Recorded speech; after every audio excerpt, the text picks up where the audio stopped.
Luar biasa hari ini saya juga baru tahu tiba-tiba kok podcastnya sudah mulai berkembang kemana-mana nih. Ini kan luar karena biasa. arahan pembina Ya, semua. Kalau kita bicara mengenai hubungan industrial Pancasila itu, saya akan mulainya dari era reformasi saja ya. Masing-masing itu menekankan kepada regulasi. Jadi regulasi itulah yang diadu dengan regulasi. Jadi untuk menyelesaikan masalah selalu berhadapan dengan regulasi. Ini aturannya begini, yang ini ngomong aturannya begini. Jadi dua-duanya kalau kita bicara regulasi tadi itu pasti ada yang kalah dan ada yang menang, kan seperti itu. Intinya itu. Nah, sementara kalau konsep di dalam hubungan industrial Pancasila tadi itu tidak mengenal itu, tidak mengenal kalah dan menang. Nah, bagaimana Bapak menyikapi terkait dengan isu-isu ketenagakerjaan? Sebesar apapun isu ketenagakerjaan, kalau kita betul-betul bisa melaksanakan HIP itu secara baik dan benar, saya yakin itu pasti akan ada solusi. Terkait dengan unsur serikat, Pak. Nah, ini bagaimana menyikapinya? Harapan saya sebetulnya sampai pada titik di mana nanti yang namanya pekerja tadi itu mengerti dan paham betul bahwa tujuan daripada HIP itu apa sih, itu harus paham betul. Podcast Apindo Kabupaten Bekasi. Salam semangat sahabat Apindo. Selamat datang di podcast kami hari ini. Podcast Apindo Kabupaten Bekasi yang selalu menginspirasi untuk solusi. Bersama saya Yusfi Bisono, kita akan membahas topik yang sangat relevan, yaitu membangun hubungan industrial Pancasila di Kabupaten Bekasi, ya, terkait konsep, ya, manifestasi dan implementasinya bagaimana. Untuk itu kami menghadirkan narasumber istimewa kami yang mungkin juga publik sudah tahu, ya, pembina kami, ya, pembina Apindo Kabupaten Bekasi, yaitu Bapak Sutomo SH MMK 3L. Selamat datang, Pak. Selamat sore. Selamat sore, ya. Selamat datang dan selamat sore. Ya, beliau ini adalah pembina, ya, saat ini pembina kami, dan tentu, ya, sebagai pembina, ya, kami juga masih sangat membutuhkan, ya, arahan-arahan yang nantinya, ya, bisa membangun Apindo menjadi lebih baik lagi. Dan Pak Sutomo itu adalah salah satu pelaku aktif dalam hubungan industrial Pancasila. Kita akan mengeksplor bagaimana konsep hubungan industrial Pancasila untuk diwujudkan dan dijalankan secara praktis, gitu. Baik, Pak,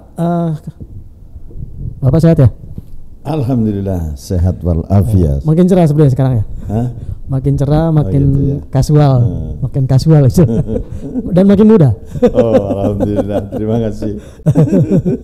Ya, ya, sebelumnya kami mengucapkan terima kasih hari ini Bapak sudah hadir, ya, sebagai narasumber, dan nanti kita akan ngobrol-ngobrol, Pak, kita terkait dengan HIP atau hubungan industrial Pancasila, dan kita semua tahu bahwa Bapak adalah salah satu penggagas, ya, untuk HIP yang ada di Kabupaten Bekasi ini. Nah, bisa diceritakan ke kami, Pak, terkait dengan mungkin filosofi dari hubungan industrial Pancasila itu seperti apa kira-kira, Pak? Baik, terima kasih Pak Ketua yang sangat saya hormati.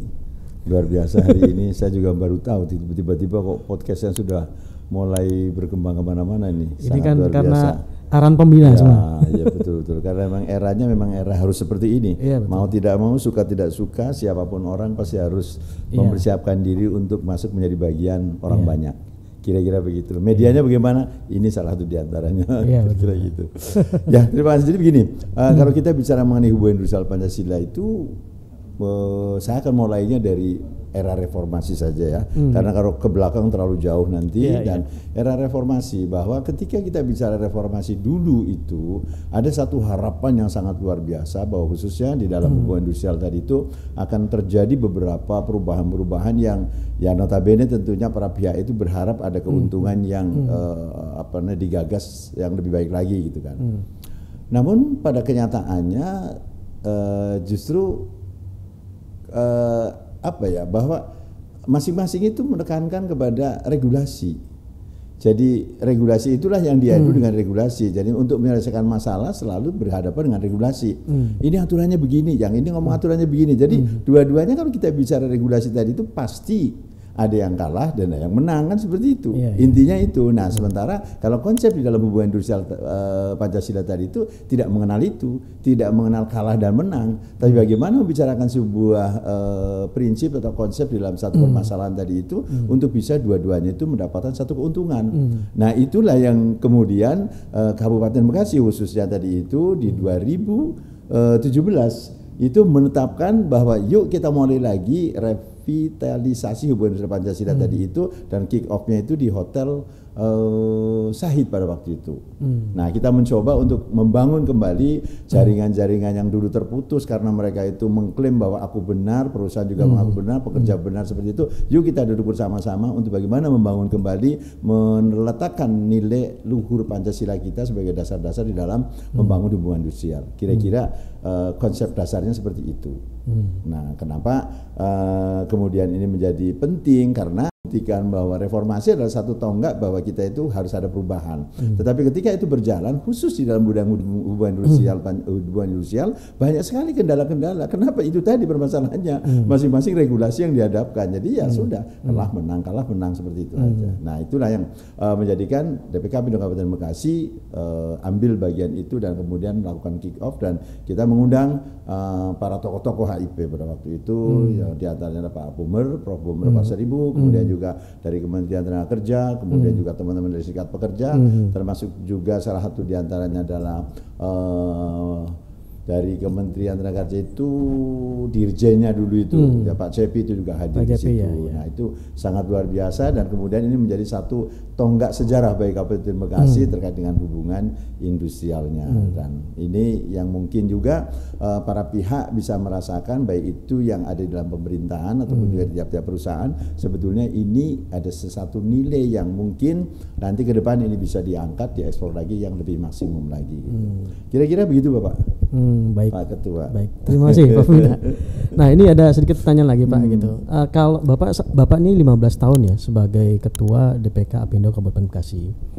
Tentu ini periode yang sangat lama ya kalau menurut kita nih. 15 tahun itu kan bukan waktu yang sebentar ya. Nah, apakah Bapak pernah melakukan review ya terhadap bagaimana implementasi dari hubungan industrial Pancasila ini di kegiatan industri khususnya di Kabupaten Bekasi, kira-kira seperti itu Pak? Ya. Jadi begini, kalau review pasti ya, karena kita ada tim di dalam Apindo tadi itu, tim khusus untuk menangani masalah IP teknologi tim, dan kemudian tim itu juga terdiri dari 3 unsur, baik itu dari pekerja juga ada, dari pengusaha melalui Apindo, dan juga dari pemerintah. Dan data yang menunjukkan pada saat sekarang ini itu terlihat jelas bahwa tahun-tahun sebelumnya tadi itu yang namanya kasus perselisihan itu cukup tinggi di dalam yang masuk apa namanya bidang apa namanya penyelesaian perselisihannya tadi itu. Tetapi sekarang itu bisa turun sampai 50%-an. Artinya bahwa masing-masing pihak tadi itu ketika ada permasalahan cukup dibicarakan secara bipartit di dalam perusahaan, dan kemudian mereka tidak sampai keluar gitu. Nah, itu sebetulnya tolak ukurnya sudah segitu. Jadi itu indikatornya Pak ya, ketika permasalahan-permasalahan hubungan industrial yang ditangani oleh Dinas Tenaga Kerja Kabupaten Bekasi itu menurun, maka itu adalah indikator dari bagaimana HIP itu berhasil diimplementasikan. Kira-kira seperti itu Pak ya? Betul. Nah, kalau kesulitan sendiri Bapak ketika misalnya waktu pertama kali nih yang mendeklarasikan HIP gitu, kemudian mensosialisasikan ke seluruh pelaku industri di Kabupaten Bekasi. Nah, bagaimana kesulitan waktu itu Pak? Kira-kira bisa diceritakan? Kalau bicara kesulitan, ya namanya sesuatu yang awal ya, sesuatu yang baru di dalam sebuah wilayah tertentu tadi itu memang begini. Jadi kalau kita bicara HIP itu mungkin eranya itu sudah tidak pada orang-orang yang dulu masuk di era HIP itu mungkin sudah nggak ada. Maka ketika HIP di Kabupaten Bekasi 2017 lahir tadi itu mereka juga bingung sebetulnya, teman-teman yang relatif masih istilahnya apa ya, generasinya itu generasi di bawahnya saya tadi jauh. Maka itu ada satu ya lucu aja, HIP itu apa kayak gitu kan, seperti itu. Nah, itulah maka perlunya kemudian tim Apindo tadi itu yang memprakarsai untuk melakukan pelatihan-pelatihan ke dalam perusahaan-perusahaan dalam bentuk sosialisasi, dan tujuannya adalah bagaimana mereka itu mengerti, memahami bahwa hubungan industrial itu mutlak harus ada dalam perusahaan. Nah, hubungan industrial kali ini adalah diwarnai dengan nilai luhur Pancasila. Untuk siapa saja di situ, ya untuk pekerja, untuk pengusahanya, dan untuk pemerintah juga gitu. Nah, oleh karena itu sebetulnya HIP di Kabupaten Bekasi tadi itu sesuatu yang mungkin kalau kita boleh katakan adalah sesuatu yang sangat luar biasa, dan boleh jadi ini adalah satu-satunya DPK Apindo yang menyelenggarakan model HIP tadi itu di seluruh Indonesia, barangkali seperti itu. Karena saya belum dengar gitu. Di Provinsi Jawa Barat mungkin baru Kabupaten Bekasi yang menyelenggarakan itu. Yang lainnya mungkin ya terlupakan aja begitu. Tapi Bekasi bisa muncul begitu. Ini yang mungkin perlu dipahami bersama. Nah, kesulitan yang lain adalah untuk memahamkan kepada ekspatriat terutama. Nah, ekspatriat tadi itu atau ownernya lah ya, seperti itu sesuatu yang memang harus dilakukan secara kontinu. Nah, ini mungkin ke depan juga harapan saya itu ada sebuah sistem yang nantinya lebih menguat bahwa sosialisasi HIP tadi itu juga bukan kepada pekerjanya saja, tapi pada pengusaha, at least adalah para ekspatriat atau owner-owner yang lain, sehingga mereka paham betul bahwa bagaimana memperlakukan pekerja tadi itu dalam mekanisme hubungan industrial tadi itu secara baik dan benar. Karena kuncinya adalah dua-duanya paham dan mengerti, maka itu pasti akan menjadi sebuah keberhasilan bersama gitu. Nah, itu kesulitan yang lainnya di situ gitu kan. Nah, kemudian ini kesulitan yang lain yang ada juga semangat dari tiap-tiap perusahaan tadi itu sebagai anggota Apindo itu juga belum solid semuanya gitu. Jadi ada yang sudah berpikir aku kepengen, tapi sebagian juga mereka juga belum paham banget gitu. Nah, jadi ada PR ke depan nanti tadi bagaimana membangun sebuah semangat HIP di dalam perusahaan tadi itu melalui mungkin podcast ini nanti gitu. Sering-sering ditayangkan terkait dengan masalah HIP, apa itu HIP dan bagaimana HIP bisa terapkan, dan keberhasilan seperti apa, keuntungannya untuk siapa, itu mungkin perlu saya pikir. Itu yang perlu dipublish nanti. Betul, dipublish seperti itu. Oke. Nah, saat ini kan isu perburuan itu sangat sangat besar Pak ya, sangat besar khususnya di Kabupaten Bekasi. Nah, bagaimana Bapak menyikapi terkait dengan isu-isu ketenagakerjaan? Nah, apakah tantangan tersendiri juga ketika kita mau mengimplementasikan HIP, tapi satu sisi ya ada mungkin cara pandang dari sudut yang berbeda. Nah, menurut Bapak bagaimana kira-kira? Begini ya, jadi kita tetap sebagai insan HIP tadi itu Pak, tetap komit bahwa HIP itu harus dijalankan di tiap perusahaan, dan sebesar apapun isu ketenagakerjaan, kalau kita betul-betul bisa melaksanakan HIP itu secara baik dan benar, saya yakin itu pasti akan ada solusi. Karena goal dari apa yang sekarang sedang diributkan adalah bagaimana mereka itu perusahaan juga kepingin tetap sustainable di dalam bisnisnya dengan mendapatkan keuntungan yang bagus, kemudian pekerja pun juga menginginkan adanya sebuah kompensasi yang lebih baik lagi dari waktu ke waktu, kira-kira seperti. Maka pendekatan melalui HIP tadi itu adalah sesuatu keharusan kalau menurut saya seperti itu. Jadi pandangan saya tidak bergeser ke sana kemari, tapi bagaimana yuk kita menerapkan HIP secara benar untuk kepentingan kedua belah pihak tadi itu. Karena begini, dalam satu konsep di HIP tadi itu ciri-cirinya tuh sudah disebutkan bahwa kalau di situ ada HIP-nya itu seperti apa sih bentuknya, ketika seluruh karyawan dan para pengusahanya tadi itu sudah betul-betul melakukan sebuah pekerjaan itu bukan semata-mata untuk mencari uang saja, tapi merupakan pengabdian manusia kepada Tuhannya seperti itu. Itu jelas banget seperti itu. Dan kemudian juga yang kedua itu merupakan pengejawatahan dari sila pertama. Nah, sila kedua juga sama seperti itu, bahwa pekerja yang ada di situ tadi itu bukan merupakan sebuah objek untuk memproduksi, tetapi dia adalah aset perusahaan yang memiliki harkat dan martabat yang harus kita lindungi secara mutlak gitu kan. Nah, kemudian juga di situ juga harus ada yang ketiganya, bahwa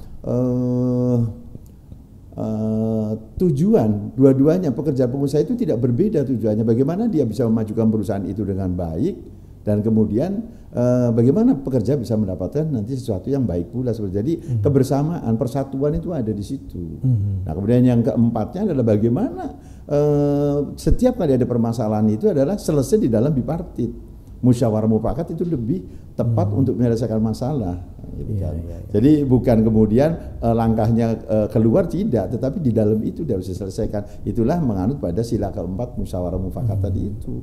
Dan kemudian yang terakhir keadilan sosial tadi itu ya tadi itu kembali lagi bahwa ketika perusahaan itu dalam proses waktu 1 tahun dan mendapat keuntungannya lebih, kembali dong kepada para pekerjanya lagi ada sebuah nilai tertentu. Nah ini biasanya dalam bentuk namanya bonus lah apa saya mungkin di tiap-tiap perusahaan berbeda. Tapi intinya seperti itu gambarnya gitu. Nah maka sebetulnya kalau itu betul-betul bisa dijalankan di tiap-tiap perusahaan, ya mungkin tidak akan ada permasalahan gitu loh. Karena pendekatannya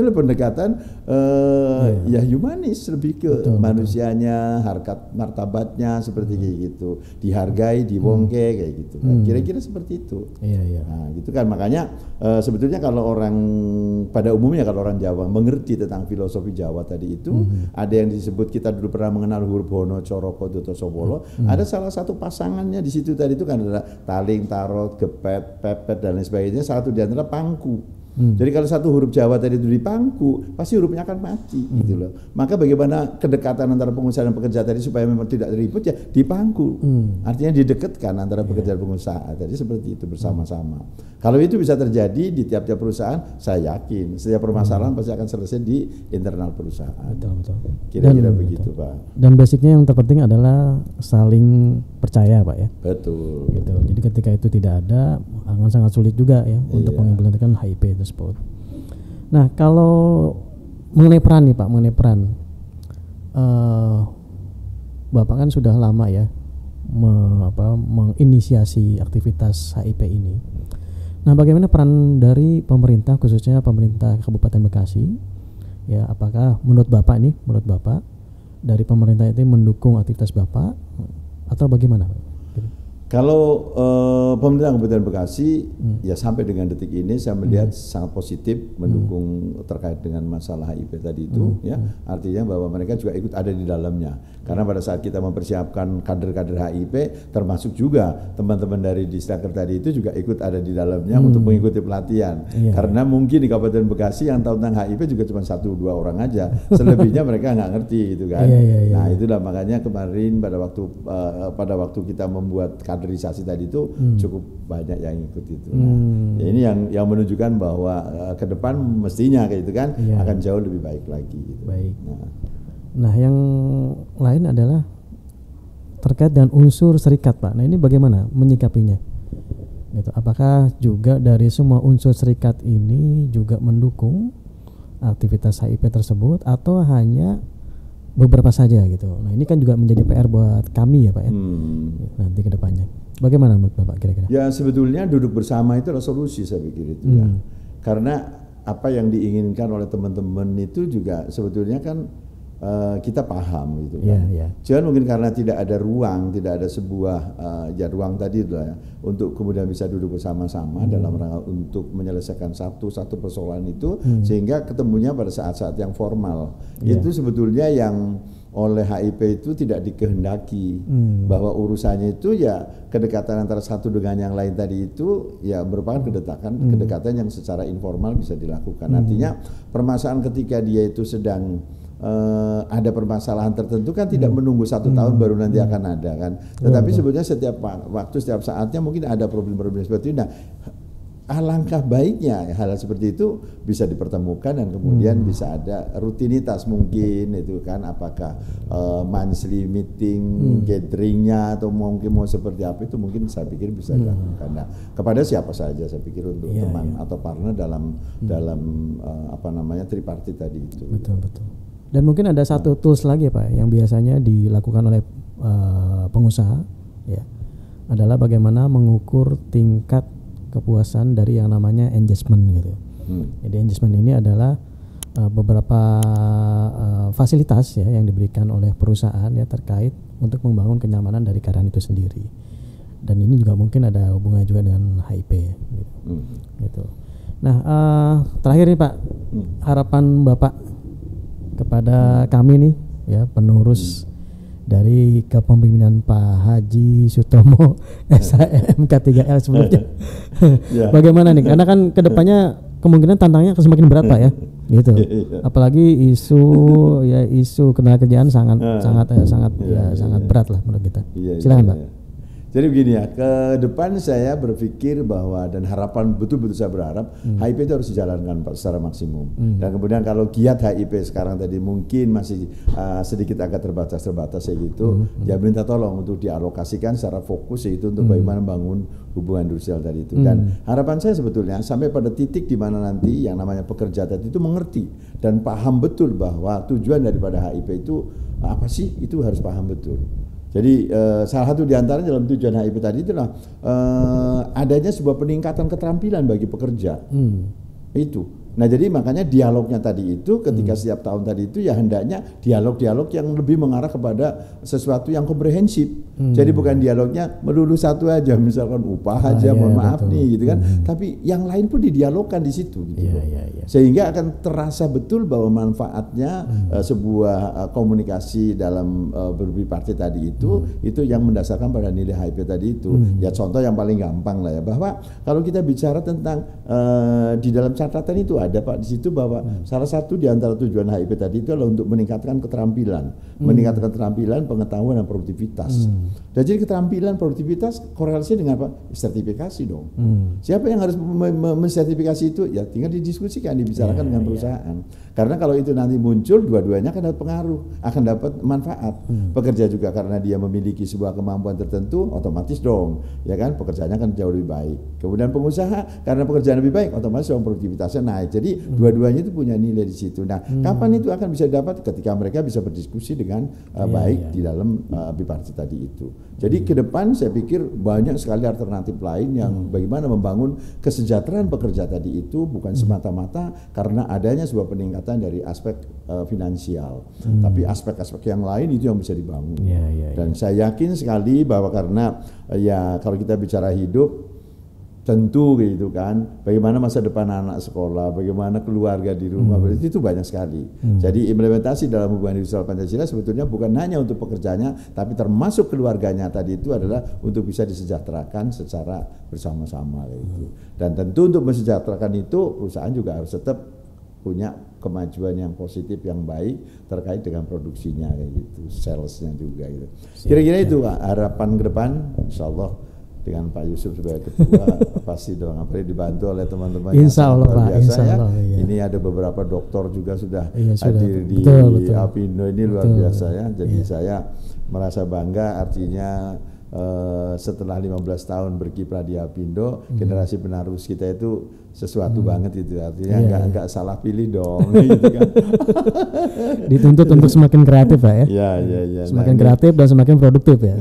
Betul. Karena memang saya selalu teringat bahwa keberhasilan seorang pemimpin tadi itu ketika dia bisa melahirkan pemimpin baru yang lebih baik lagi seperti itu. Jadi kalau kemudian itu kita tidak bisa melahirkan sesuatu yang lebih baik lagi, ya sebetulnya terputuslah generasi itu dan perjuangannya pasti akan kurang maksimum itu. Sayang. Siap.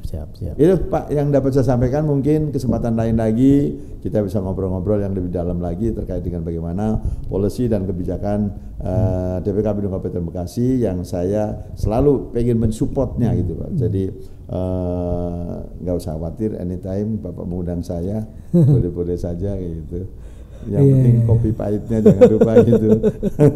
Siap. Tentu Pak, tentu kami akan sering undang nanti. Ya, kenapa? Karena ya Bapak kan sebagai pembina kami ya, gitu. Tentu akan saya yang kami sangat membutuhkan banyak informasi-informasi untuk membangun Apindo menjadi lebih baik nantinya. Gitu. Baik, Pak Pembina, terima kasih banyak atas kehadirannya hari ini, luar biasa ya Bapak mau meluangkan waktu untuk hadir di podcast kami. Ya, jadi seperti itu ya hari ini bincang-bincang saya ya dengan Pak Pembina, Pak Haji Sutomo SHMMK3L. Dan mengutip tadi yang disampaikan oleh Pak Pembina adalah bahwa ini yang pertama sangat penting untuk diimplementasikan ya di setiap aktivitas usaha. Kenapa? Karena HIP ini juga akan menjadi tolak ukur ya keberhasilan dari dunia industri nanti ke depannya ya, membangun komunikasi ya, hubungan yang baik ya dengan semua unsur, dan juga bagaimana membangun kepercayaan satu sama lain. Intinya masing-masing sebenarnya punya visi dan misi yang sama, cuma mungkin caranya yang berbeda. Tuh. Dan tentu kedepannya ya sinergi antara unsur pengusaha, serikat dan sebagainya ya itu juga sangat penting ya, dan itu menjadi kunci keberhasilan dari penerapan HIP di DPK DPK Apindo Kabupaten Bekasi. Baik, demikian ya sahabat Apindo, sekali lagi terima kasih ya sudah menyimak podcast kami, dan jangan lupa ya tombol loncengnya dan subscribe podcast kami. Terima kasih, selamat sore. Sore. Oke. Podcast Apindo Kabupaten Bekasi.